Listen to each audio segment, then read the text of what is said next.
It was the fall of 1971. I was invited, along with three of my friends, to attend a Toastmasters meeting. It was love at first sight. For these gentlemen that were at the meeting were superb speakers. They had a marvelous time, and they were eager to give pointers and to give encouragement. This was a club that I wanted to belong to. Yes, it was in the fall of 1971 when I first attended Toastmasters. I was an unofficial member because I was too young to join. But I considered myself a Toastmaster from that date.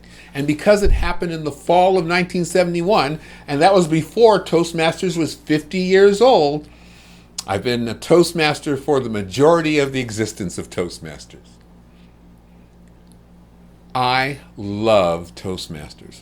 I love the way you communicate with each other. I love the way you organize and plan events. I love the way that you work together. And I love the way that everybody seems to grow in Toastmasters. I will never forget, my friend's dad invited us to attend the Toastmasters meeting. And by attending those meetings, I learned more about communication and public speaking than I ever thought I would.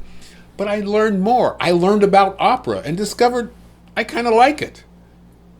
I learned about economics. I learned about physics because these were the things that those people spoke about. I have a friend who says that Toastmasters is a great way to get an education because someone is always offering something new that you've never heard of before. I have someone else who says Toastmasters is a cheap way to get therapy because you can talk about your problems and your woes, get it off your chest, and at the end, be met with applause. We are Toastmasters, and whether you know it or not, we're special. In 1971, when I attended the first Toastmaster meeting of my life, Toastmasters was all male. Yes, it was a men's club. Fortunately, they've seen the error of their ways and they've changed things. But let me say this, Toastmasters was not exclusively a men's club for everyone. There was a woman by the name of Evelyn J. Breguet, and she shortened that to E.J. Breguet and joined Toastmasters even though it was an all-men's organization. Once it officially opened up to women, she became a full-fledged member of Toastmasters. By that, I mean she could attend conferences and other things and not be looked at as being strange. But more than that, she knew that one day Toastmasters would go co-ed. It just didn't make sense. And she became a world champion of public speaking. Did I mention that E.J. Breguet was blind? I remember when I met her, it was such an honor to meet such a gifted speaker. I met her and her dog. Amazing kindness and generosity from that one person. But that's what we do as Toastmasters. We are kind, we encourage others, and we're generous. And thank God we're co-ed. Now, throughout my adult life, I've moved around a lot because I was in the United States Air Force, and that's what we do. Every 3 to 4 years or less, pack up and go to a different location. So consequently, I have been involved in Toastmasters clubs in Europe, in the Middle East, and I've had some relationships here in the Philippines and other parts of Asia as well. And everywhere I've gone, I have experienced the same thing with all Toastmasters. You're kind, you're encouraging, you're smart, and you make me smarter. And I love Toastmasters. I started a Toastmasters club once in the United States, and after trying so many ways to bring people into the meeting, one day changed everything. 4 women came into the club at the same time. I informed them that we're going to have a Toastmasters club and you are going to be the first officers. One of our members was so excited. She had never spoken outside of the home before. She had never ventured beyond her house to have impact on others. But as her sons had gone off to college, she saw that this was her opportunity to branch out. And where she went was Toastmasters. This woman went home and told her husband, "Sweetheart, I've joined Toastmasters." "That's marvelous, dear." "And guess what?" "Well, what's that?"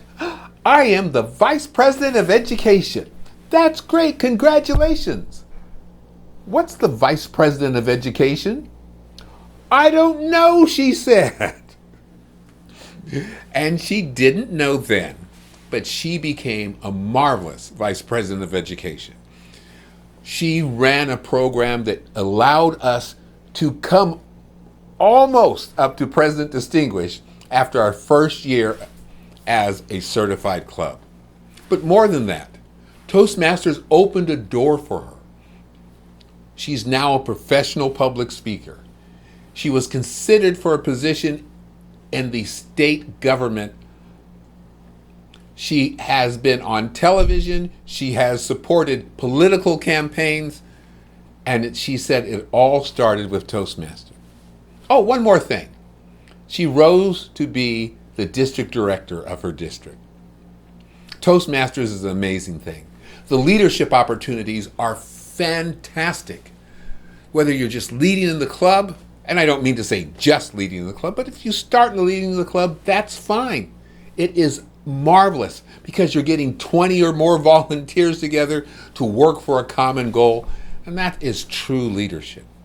But in the higher levels, you're organizing, you're managing, you're helping clubs develop and grow. Another funny story about an individual who joined Toastmasters. We had a Toastmasters club in Oklahoma that met at lunchtime, and their tradition was if you were a visitor, they would buy your lunch. This guy was very shy.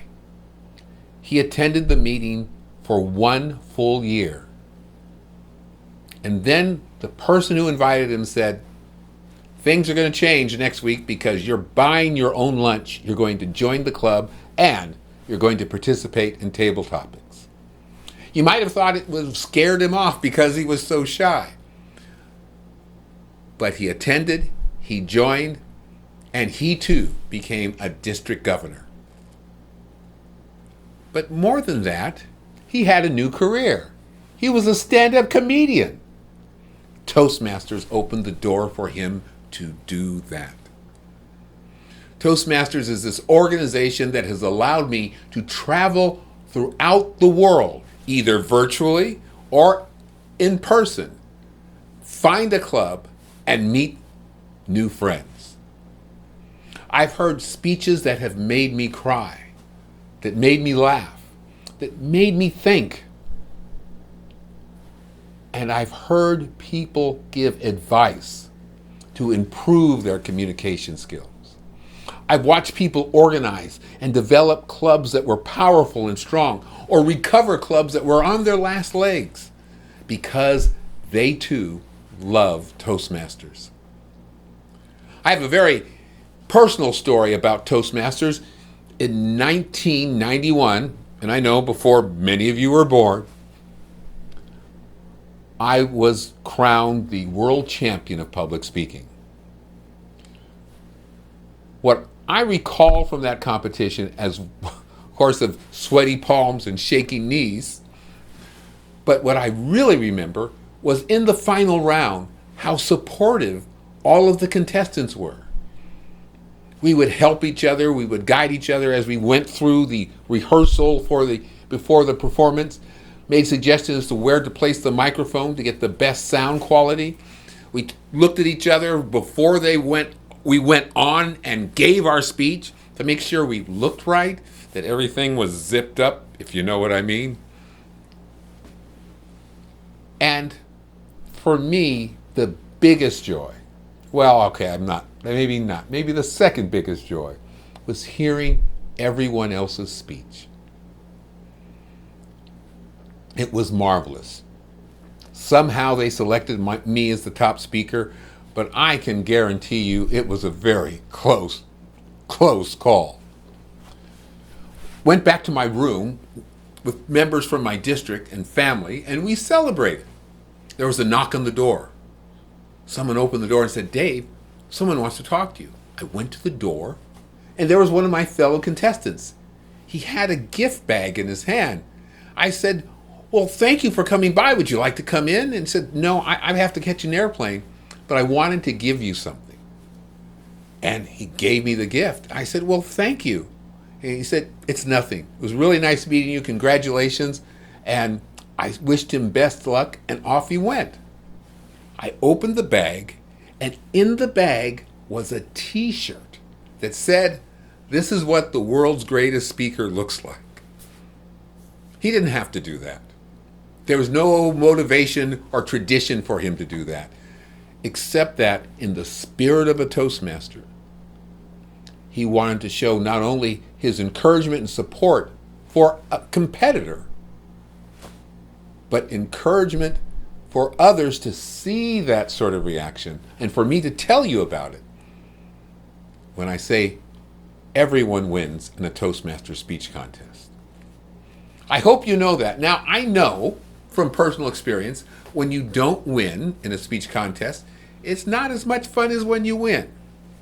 But I also know that, at least in my case, I learned so much by competing, by observing the fellow competitors, that is what enabled me to win in 1991. And speaking of champions, world champions of public speaking, I'm moving to the Philippines. And I want it as my mission to help the Philippines to get at least one, maybe two, possibly three world champions in the next few years. I'm going to be here, and I will pour whatever thoughts, whatever ideas, whatever experience I have into whoever wants to hear it. Because right now, the Philippines is my home. And as I've traveled around the world, I support my club, I support my area, my division, and my district. And I'll do that here. Thank you very much for listening to me ramble on about why I love Toastmasters. It's because we have a spirit unlike any other. Next year, I will be there in person. They may not let me speak again next year, but I don't care. I just want to be rubbing elbows with my fellow Toastmasters in District 75. I hope you had a marvelous weekend. I hope those of you who are going away with trophies, congratulations, and realize that this is just the beginning. Whether you got the first place trophy or the third place trophy, or if you didn't place at all, it's just the beginning. You can keep on going until you get as far as you want. And for all of you who experienced the speech contest, went to the workshops, made new friends, connected with old friends, and had a great time, on behalf of everyone involved with putting this together, I want to express my sincere gratitude and thanks, because I love Toastmasters. Thank you for your time, and everyone, be proud, be honored, be buoyed by the fact that you are a Toastmaster. Thank you.